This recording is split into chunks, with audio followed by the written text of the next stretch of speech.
question. I think Ja Morant got injured, I'm not going to lie, but they were definitely getting cooked by the Warriors.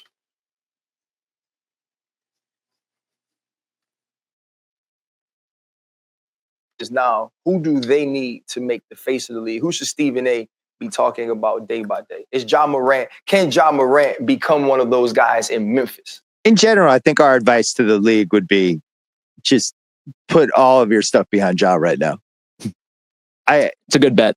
So, Sal, can Ja Morant be the face of the league? Yes, he can, and yes, he will become.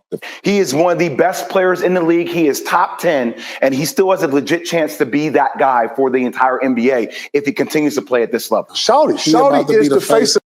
Unpopular opinion, but I do not think Ja Morant can become the face of the league. I think Anthony Edwards has a better chance, but Ja does have a lot of potential, so... I love Ja, though. I love Ja. The league, man. Is he? Don't nobody want to give, man. You go in the hood, you go back to the, you know what I'm saying? The face of the league. Yeah. Man, these little kids, they want to be on some Ja, Anthony Edwards. I'm seeing them in more commercials now. Ja, Anthony Edwards. And look at Memphis. Memphis, what, number 2? 131-80, they beat Memphis. Largest playoff win in franchise history. Largest game 1 win in NBA playoff history. It's over. Go home. Ja Morant, less than 3 years ago, made his first All-Star game with second-team All-NBA, averaging 27 points per game, and leading his Memphis team to a franchise-best 56 wins. Ja Morant at that point was a viral superstar, taking over the NBA. It takes a 3-2 lead in this opening round series. Morant, oh! Rebound by Adams, his 6th. Morant blows by Primo. Attack! Nice pick by Anderson. Morant leaves it, give it right back. Morant. Oh, my goodness! Not bad. Back then, for Ja Morant, his approval rating was damn near perfect. He was a young player, flashy, exciting. His team was winning, and they had some edge. Ja, at that point, was set up to be a future pillar of the NBA and quite possibly the face of the league. And the game for me where Ja Morant kind of put himself on the map and was a legit mega superstar was Game 2 versus the Warriors in 2022. Ja Morant in this game had 47 points, took over, got the W to tie the series 1-1. He was special. Ja Morant in Game 2 versus the Warriors had never been better, and since then has not been better. As looking at that very same series, just 2 games later, Ja Morant would get hurt, leave that game, and miss the rest of the series. And that's another thing, too. He had a lot of bad timing injuries that really affected his career negatively, but he's a real good player. It kind of sucks that it had to happen to Ja, too, because he was kind of going right into his peak. Like, I think we would have seen peak Ja at that moment. Point Memphis, they were effectively cooked. Their season was over. Ja's career post-2023 has stagnated, spiraled, and dropped off tremendously. And looking at his Grizzlies team, this year versus the Thunder, it's an absolute bloodbath. This is in NBA history. Ja Morant zigzags to the cup. Holmgren got a piece. Marvin Bagley Jr. give it a game. Jaren Jackson back in as well. Scoring his 20th point. Back-to-back buckets. And Memphis has to go to this Jaren Jackson, Ja Morant.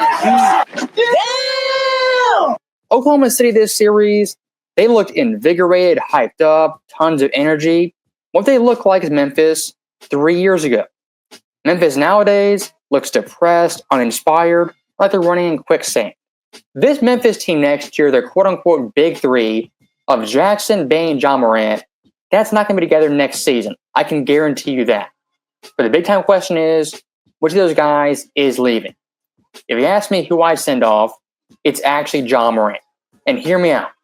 If Ja's your number 1, your superstar player, franchise cornerstone, where does that get you? 1, 2, 3. For a championship player, legit number 1 option, the baseline requirement for that player is to be available, play games, and healthy for their team as much as possible. Ja Morant can't even do that. This guy's injuries, they're not really big-time injuries to take you out for months at a time.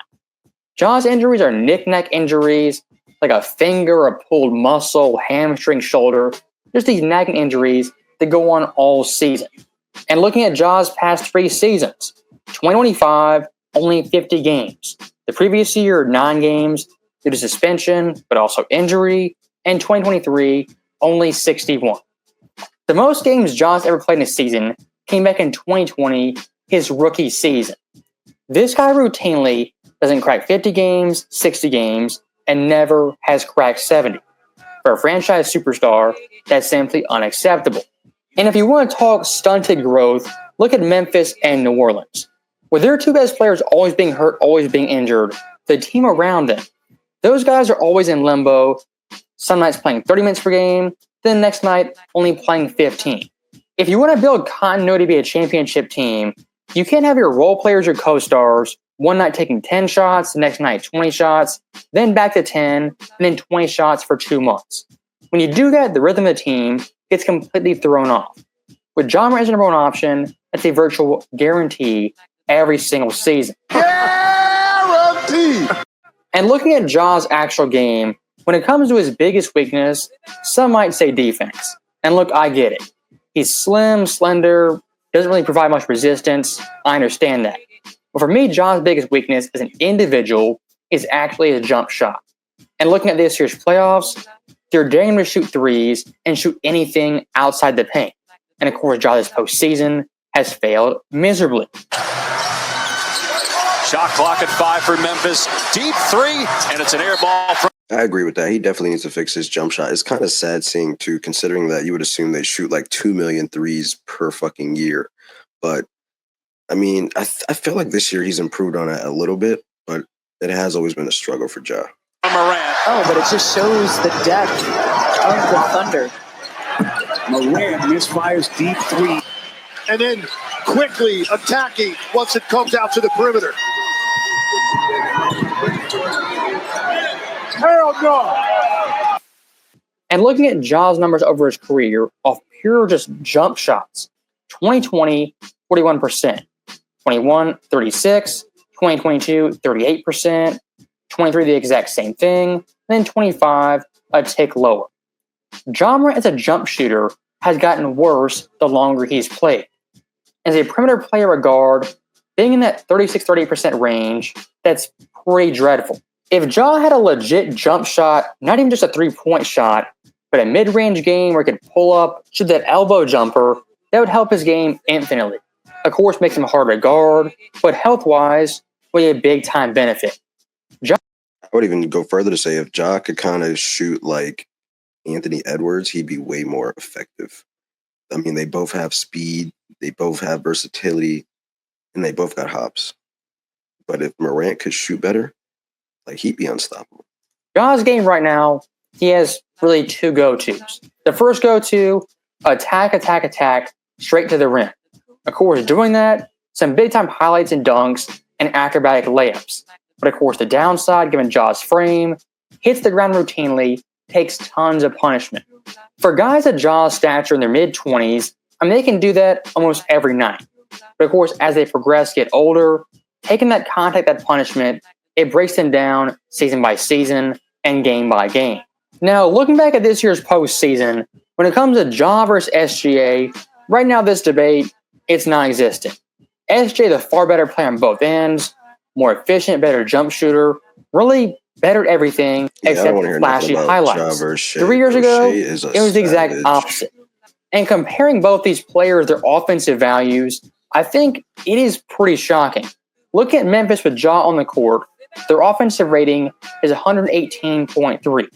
Ja off the court, 118.5, nearly dead even. SJ on the court for the Thunder, 124.4. Off the court, 113.9.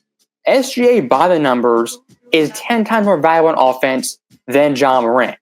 And once again, looking back at the Grizzlies, is Ja a championship player worth $60 million every single season? Nope. I understand Ja in Memphis, he's their guy, their franchise cornerstone that everyone's behind. But for being rational, Ja Morant is not a championship player if that's your goal. Want to sell tickets, have a good time, win 48, 50 games a season, Ja will do that for you. But if titles are the goal, what you got to do right now is move Ja Morant. Ja's value right now is still relatively high. In 2 years' time, who knows what it will be. And looking at the entire NBA right now, when it comes to young, great guards, I mean, it's absolutely stacked. Of course, Cade Cunningham, Anthony Edwards, Tyrese Maxey, as well as Halliburton. Those young, great guards who are drafted after Ja Morant have surpassed him in a mere 2 seasons. What's my overall point? Ja Morant in 2 years might not be an all-star. That's how deep the NBA is and how deep they are at the guard position. So that right there is the end of the video, and I'll say one last thing. Comparing Ja to someone like SGA, the way these two guys' careers basically flipped, it's pretty fascinating. SGA 3 years ago, a fringe all-star, not a mega superstar. Ja 3 years ago was that dude. Nowadays, it's the exact opposite. And ask yourself why. Someone at SGA is reliable, durable, has a jumper, no off-the-court problems, and just plays basketball, gets better. Ja Morant is not durable, has no jumper, kind of already peaked, and plays no defense. I understand for Grizzlies fans, Ja Morant's highlights, they're otherworldly. As a championship player, winning player, he's not that guy. You want to hold on for... Yeah, honestly sucks because Ja Morant had so much potential. And he's such a great player. Like, his ceiling, it's up there. And it just sucks to see that he hasn't reached his potential yet. Hopefully we can see him go into the offseason and then continue to work on his game, get better shooting in the paint, just making better decisions overall around. Because I do think a lot of his personal choices have affected his basketball play, unfortunately. But yeah, hopefully you guys enjoyed the reaction. Hit that like button, subscribe, jump in the comments how you guys feel about Ja Morant. Is he still that guy or is he not that guy anymore? Seems like he's too busy distracted carrying around guns and stuff. But all right, guys, I'm out. Peace.